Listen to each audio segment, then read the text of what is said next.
Hindi naman ako nagpapakawala. Nagsasabi ako pag, pag closure ba. Okay, ganito po naman. Straight po yung arms. Aswang. Ninibago pa ako yung pag naiwan ka sa ere. May mag-move ka. Idalis mo yung class po para mag-move. Okay.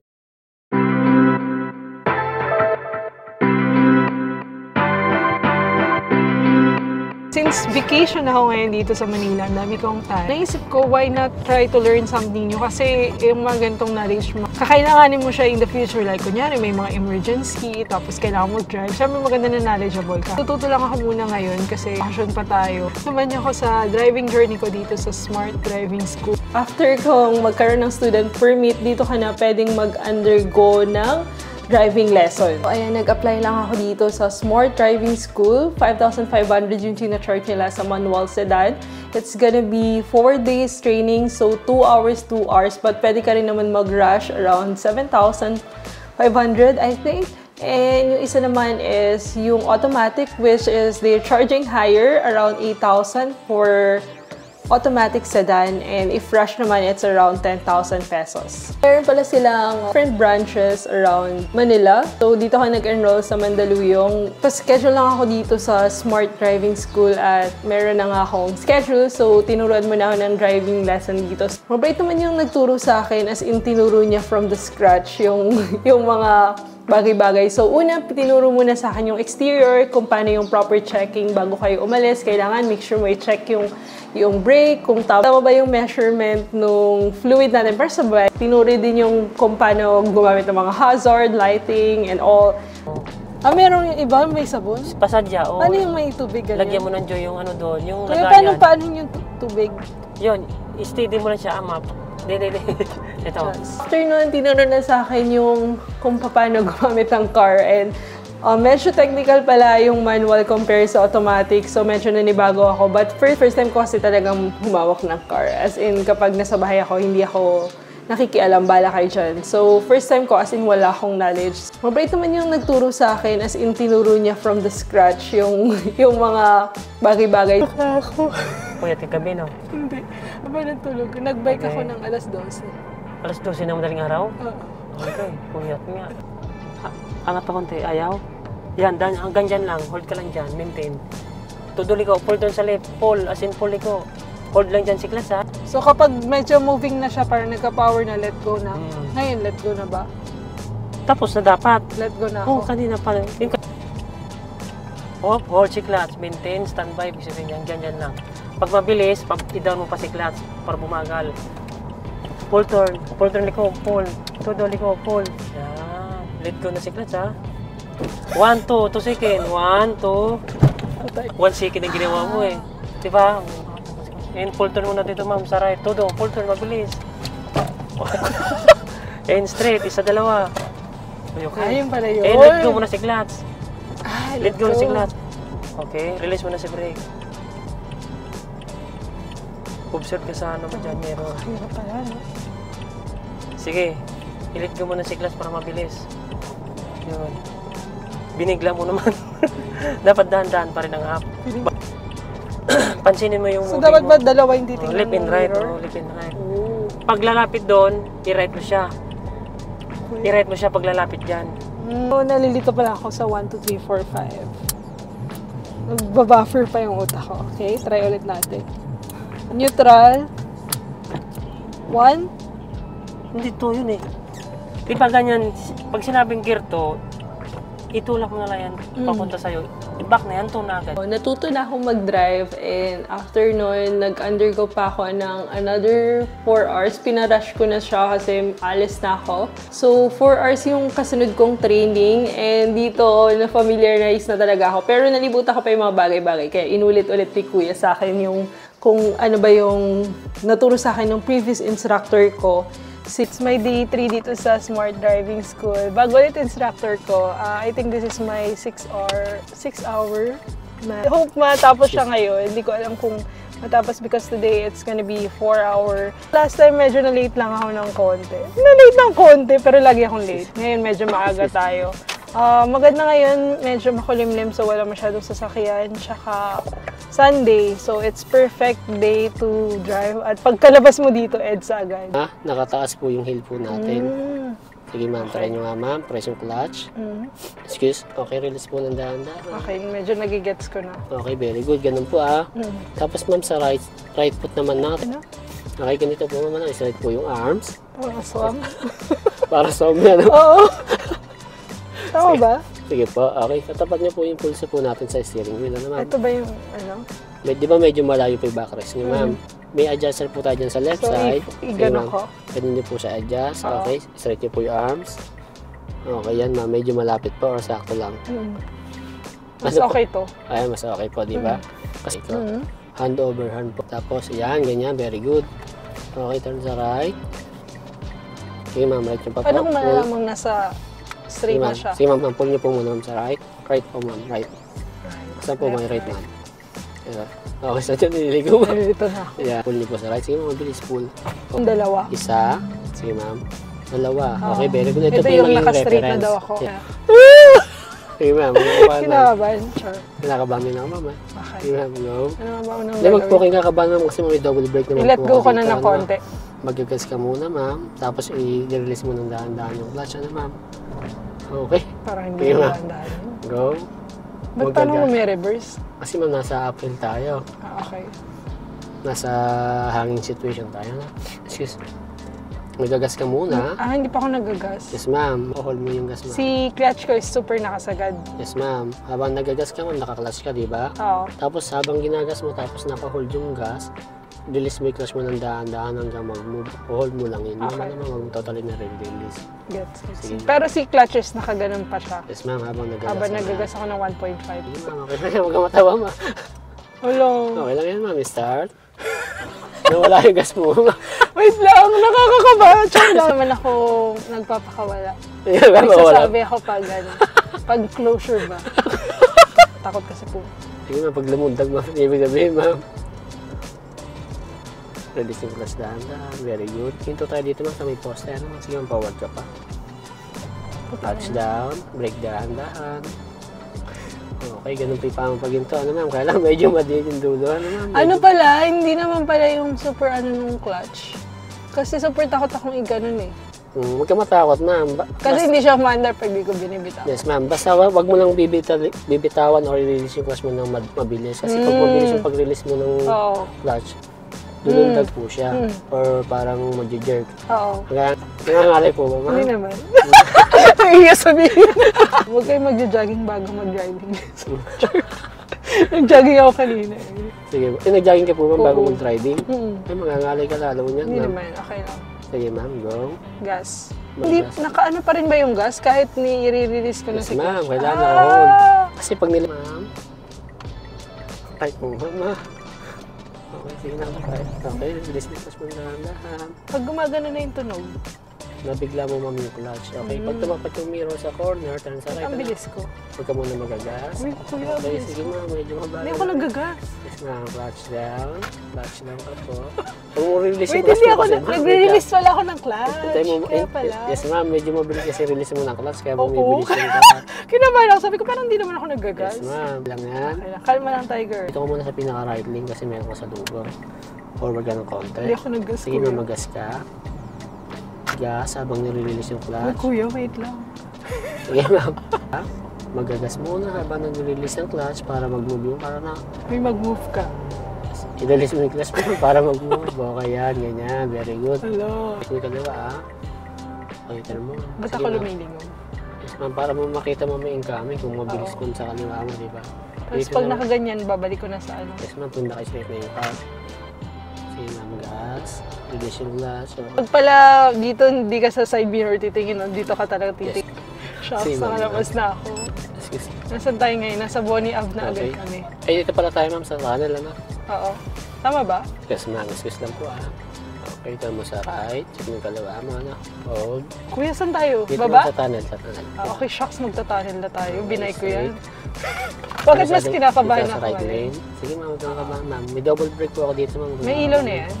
Ilaw na lang twist siya. po, ma'am, yung headlight yung kanina tinuro ko sa inyo, ma'am. Dalawang twist, ano? Sige, ma'am, ganun po, ano? Bakit ganun? Dumaan ako dito nung nakabike, pero mas kinakabahan ako ngayon.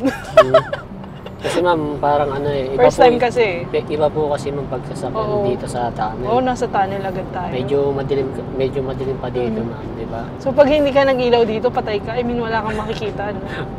Kaya kailangan mo naka-headlight ka dito. Parang, ay, shucks. Slow ka lang, ma'am, nandito ka sa right Sige, side. give me bus. Bus pa ba yun, ma'am? Mahal. Hindi ako tumitingin sa Wait ano. lang. Huwag ka mag-change lane, ano, ma'am? Dapat dito lang ako sa right. Yes, ma'am, dito ka sa right side. Kailangan stay lane ka lang. Kasi pagka nag-change lane ka, hindi ka nag-check ng mirror mo. May tendency na tumama ka sa kaliwa. Nagmamadali ba kayo? Kaya mo po sila, ma'am. Okay, straight lang po. Uy, nakikita ko na yung mga buildings. Wow. Pero mas maganda kung nakabike ka. Mas maganda yung mo pa yun. Nakakatakot ang... Mas natatakot ako sa sakyan kasi feeling ko makakabangga ako. Char lang. Nagkape-kape lang tayo sa BGC. Nakarating na ako ng BGC. Okay. Dito sa right lane, ma'am. Yan kasi mo ako. Okay, shape mo sa diwa. Okay, ganito ma'am. Wait lang. Plus down. Okay. Hindi ko siya nag-engage, ma'am. Okay, hindi ma'am. Tapos sa right ng banya. Wait lang. Mamadali. Mas ka muna ma'am. Okay, forward. Sige ma'am. Tik na. Forward. Sige ma'am. Yan naman ma'am. Wait ka ng konti ma'am.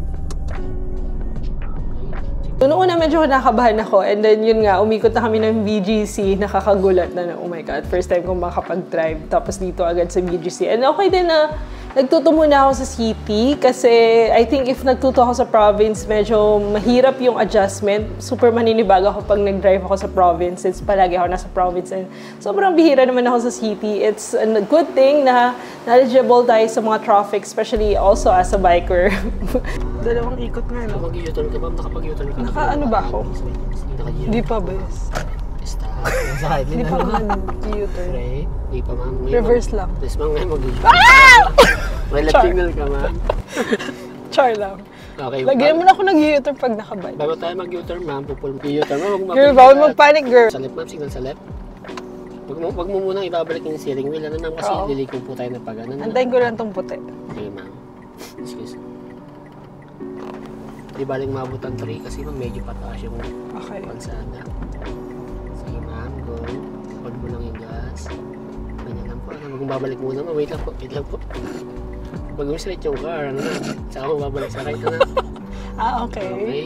Very good. Turn mo sa right, sa pa. Okay, galing mo. Okay, galing mo. Oh my gosh. Wala na ako. Stop. Sige, maganda kayo. Huwag mo nga bulan na yung, ma'am, yung traffic light. Hindi ako bike. Yes, ma'am. Yung tayo bike. Ang bilis. Parang 10 seconds lang. Wala nga mo. Okay, ma'am. Paano? Diretso ba ako? Right pa. Paano yun? Slow down ka lang, ma'am. Ganyan lang muna. Pwede kang huminto dito sa gitna kasi nakagaw yung tao na. Okay. Ayan. Tagmo ka sa right, ma'am. Sang ikot pa, ma'am. Sang ikot pa. Dito lang sa middle lane na. Straight. Balik sa kaliwa. Balik pa. Okay, very good. Ito mo lang din yung sa middle na. Okay, straight. Turn mo sa right. Isa pa kang mabilis. Okay, very good. Okay, stop. Turn pa sa right. Excuse. Hangin ko, no? Hindi ma. Umari lang yun. Ba't ganun? Kaso may mga kamote lang talagang... Oh, ayan. Ayun yung... Excuse. May mga kamoteng... Off signal. Kamoting kahoy, ma'am. Kamoteng kahoy. Masarap yung kamoting kahoy. Kumakaya ba ng kamoting kahoy, ma'am? Noong isang araw, nagprito ako. Masarap. Naubos ko na kasi naman yung ref ko. Oo. May asukal, ma'am. Masarap yan. Pamili kasi ako ng kamoteng kahoy. Hindi ko alam kung... Lili ko ba tayo? Ilalaga mo lang po yun, ma'am. Yes, ma'am. Right signal ka, ma'am. Ay, sorry. Late ako nag-signal. Okay lang, ma'am. Uminom kasi ako ng tubig, ma'am. Kaya nag-late ako ng extra. Okay, straight. Ay, marunong na ako. Wala siyang sinabi. Pwede nang pakawalan sa Middle East, Manila. Yun. So, nagluto ako ng kamoteng kahoy. Tapos, inano ko lang siya. Kinakabahan kasi sa kamoteng kahoy. Hindi ko sure kung mataas Yung sa priniprito siya. Kasi tatlong klase, di ba? Yung medyo brown siya kayo. Opo. Parang pinkish. Yung, Pinkish yung pinkish mo masarap yung nilalaga yung lang. pinkish yung akin. Kala ko kasi pang sinigang siya. Ay, gabi yun, ma'am. Agad! Yun nga eh. Sabi ko, ala, hindi pa ito yung pang sinigang. Turn sa left. Uy, dito ako nag-work. Left pa. Dito po kayo nag-work. Ma'am, Oo. saan dito, ma'am? Yan sa building na yan. Sa Sheridan. Ayan, Dito ako. Punta ng BGC. Nagulat kay nanay kasi sabi ko, mana sa BGC ako. Sabi, seryoso ba? Taga dito lang po yung mama mo, ma'am. Hindi, Nasa sa probinsya sila lahat. Ikaw lang po yung nandito, ma'am, sa Manila. Ayun, nag-rent ka din dito, ma'am. May condo. Right signal po tayo, ma'am. Excuse, slow na po naman, ma'am. Kasi medyo pababa, tapos nalikit tayo. Hindi ko na-expect na makakapag-BGC tayo today. Paano ma'am, magaling ka mag-photo? Nakahawak ako sa clutch. Sige, ma'am. Sakit. Ay, ma'am, ano, pwede ka na mag-gear 1 ulit, ma'am, ano, para mas mabagal yung movement ng car, ma'am. Okay, check yung kaliwa mo, ma'am. Tsaka yung kanan, ano, kasi meron yung kami sa kanan. Pero kahit hindi ako sa mirror tumingin, di ba, sa mismong right? Yes, ma'am. Okay, dyan ka na muna sa left din, ha. Straight. Excuse. Right, Dapat naka 1 ako or 2? Ito ka, ma'am. Sip ka sa J2. Excuse. May release, may clutch mo na dahan-dahan. Ako tayo, binigla ko na naman. Ay, slow down lang muna. Medyo maingay yung mga Oo. motor. Di ko maintindihan yung source ng engine. Yan, ganyan. Excuse me. Ay, oh my gosh, basta tayo. 4 hours? Grabe yung 4 hours niyo. Hindi ko na-expect makakapag-dive ako today sa BGC. Tapos yun. Yung simula talaga, sobrang kinakabahan ako. Hindi ko alam na kakayanin ko siya. Wow! Ay, kamusta naman ako? Boss, kamusta? Ano name mo kuya? Christian Naganyo po. Hello po. Yes. Kamusta naman yung performance nung pag-drive ko? Okay, ma'am. Sa driving niyo po, ma'am, medyo napansin ko sa inyo. Pag lumilipat ka ng linya or lumilipat tayo, hindi ka masyado nag-check ng mirror. Saka sa windows po natin. Ano, ma'am? Sa footwork naman po, ma'am, medyo nakuha niyo po yung lessons natin sa footwork. At maaari, ma'am, lagi mo lang yung hold yung gas. Okay. Medyo naninibago pa ako yung pag naiwan ka sa ere. Yung parang na-stuck ka sa situation Yes, na kaya ang traffic, tapos kailangan mo na mag-go. Yes, ma'am. Yung parang Yung- medyo nape-pressure po Oo, kayo. ma'am, nape-pressure presentation. akong i-ano yung Lalo na gas. pag camera ko nasa likod. Pero nga eh. ang gawin mo, ma'am, isipin mo lagi. Yung clutch talaga yung Yes, ma'am. magpapatakbo. Nadibaling medyo lumakas yung pag-press mo ng gas, huwag lang sobrang lakas. Basta hanggat di mo na-release yung clutch, Oo. hindi talaga siya mag-move. True. Huwag mong isipin na pag sumobra ka ng gas, Oo. mag-move siya agad. Kasi di ba clutch po ang nagpa-move ng Oo, car yung natin. clutch talaga. Yes, ma'am. Very good, Oo. ma'am. So, sa turning naman po, ma'am, nakukuha mo yung turning. Ano? Basta hanggat maaari, ma'am, every time naliliko ka, laging mabagal po yung turning. Pati hindi ka magagas. maggagagas Kasi pa. ma'am, pag nag-gas ka, Oo. ma'am, mag-increase ka ng speed. Mm. Kung naka-release yung clutch mo. Hanggat maaari mo, mabagal lagi yung movement ng car para mas madali mo masundan yung galaw ng sasakyan pag lumiliko tayo.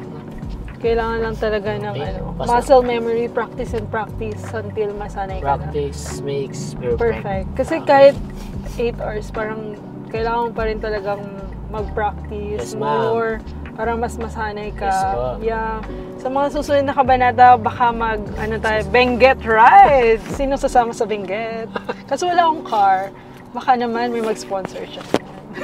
Kailan kayo magkaka-pick up? Manifesting, magka-pick up tayo. Para naman masakay ko na yung bike ko doon. Tapos parang, sama kayo, umarin akong pick up. Tapos sasakay ko yung bike ko sa likod ng pick up. Then gone are the days na nagbabas tayo. May pick up na tayo manifesting.